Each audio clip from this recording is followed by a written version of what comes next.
ಕುದುರೆ ಮತ್ತು ಒಂಟೆ ಒಳ್ಳೆಯ ಗೆಳೆಯರಾಗಿದ್ದವು. ಒಂದೇ ಕಡೆ ವಾಸಿಸುತ್ತಿದ್ದವು. ಜೊತೆಯಾಗಿಯೇ ಆಹಾರ ಹುಡುಕಿ ತಿನ್ನುತ್ತಿದ್ದವು. ಒಮ್ಮೆ ಕುದುರೆಗೆ ಒಂದು ಆಲೋಚನೆ ಬಂದಿತು. ನಮ್ಮ ಬಳಿ ಯಾರು ಹೆಚ್ಚು? ಕುದುರಣ್ಣ, ನಾವಿಬ್ರು ಸಮಾನರು ಅಲ್ಲವೇ? ಆ ಮಾತಿನಿಂದ ಕುದುರೆಗೆ ಸಮಾಧಾನವಾಗ್ಲಿಲ್ಲ. ಆನೆಯಣ್ಣ ಅಲ್ಲಿದಾನೆ, ಅವನನ್ನೇ ಕೇಳೋಣ ಬಾ. ಆನೆಯಣ್ಣ, ನಾವಿಬ್ಬರಲ್ಲಿ ಯಾರು ಹೆಚ್ಚು ಎಂದು ನೀನು ಹೇಳಬೇಕು. ಆನೆಯ ಸ್ವಲ್ಪ ಹೊತ್ತು ಆಲೋಚಿಸಿ, ತಮ್ಮಂದಿರ, ಯಾರು ಹೆಚ್ಚು ಎಂದು ಸುಮ್ಮನೆ ಹೇಳುವುದು ಸರಿಯಲ್ಲ. ನಿಮ್ಮಿಬ್ಬರಿಗೆ ಓಟದ ಸ್ಪರ್ಧೆ ಏರ್ಪಡಿಸೋಣ. ಅದರ ಸ್ಪರ್ಧೆಯ 2 ಸುತ್ತಿರಲಿ, ಆನಂತರ ತೀರ್ಮಾನಿಸೋಣ ಎಂದು ಸಲಹೆ ನೀಡಿತು. ಸ್ನೇಹಿತರಿಬ್ಬನು ಒಪ್ಪಿಕೊಂಡ್ರು. ನೀವು ಈ ಬೇವಿನ ಮರದಿಂದ ಆರಂಭಿಸಿ ಆ ಕೊಳದವರೆಗೆ ಓಡಿ, ನಾನು ಕೊಳದ ಹತ್ತಿರ ಇರುತ್ತೇನೆ. ಆನೆಯು ಅಲ್ಲಿಗೆ ಹೋಯಿತು. ಕುದುರೆ ಮತ್ತು ಒಂಟೆ ಒಡಲು ಶುರು ಮಾಡಿದವು. ಕುದುರೆ ವೇಗವಾಗಿ ಓಡಿ ಮೊದಲು ಗುರಿ ಮುಟ್ಟಿತು.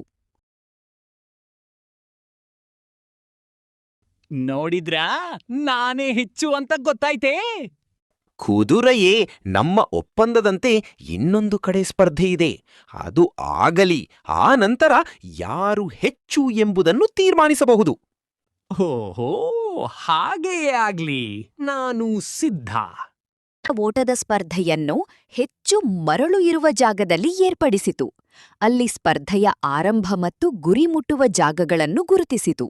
ಗುರಿ ಮುಟ್ಟಬೇಕಾದ ಸ್ಪರ್ಧೆಯಲ್ಲಿ ಆನೆಯೂ ನಿಂತಿತು. ಓಟದ ಸ್ಪರ್ಧೆ ಪ್ರಾರಂಭವಾಯಿತು.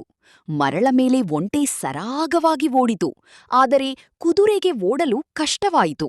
2ನೆಯ ಸಲ ಓಟದ ಸ್ಪರ್ಧೆಯಲ್ಲಿ ಒಂಟೆ ಗೆದ್ದಿತು. ಆಗ ಸೋತ ಕುದುರೆಗೆ ತನ್ನ ತಪ್ಪಿನ ಅರಿವಾಯಿತು.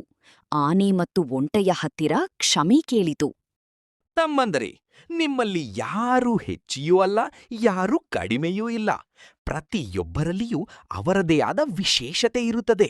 ನೀವಿಬ್ಬರೂ ಒಳ್ಳೆಯ ಗೆಳೆಯರಾಗಿದ್ದವರು, ಮುಂದೆಯೂ ಹಾಗೇ ಇರಿ. ಗೆಳೆತನದ ಆನಂದವನ್ನು ಹಂಚಿಕೊಂಡು ಬಾಳಿರಿ. ಕುದುರೆ ಮತ್ತು ಒಂಟೆ ಆನೆಗೆ ಧನ್ಯವಾದಗಳನ್ನು ತಿಳಿಸಿದವು. ಎಂದೆಂದಿಗೂ ಗೆಳೆಯರಾಗಿ ಖುಷಿಯಾಗಿ ಇದ್ದವು.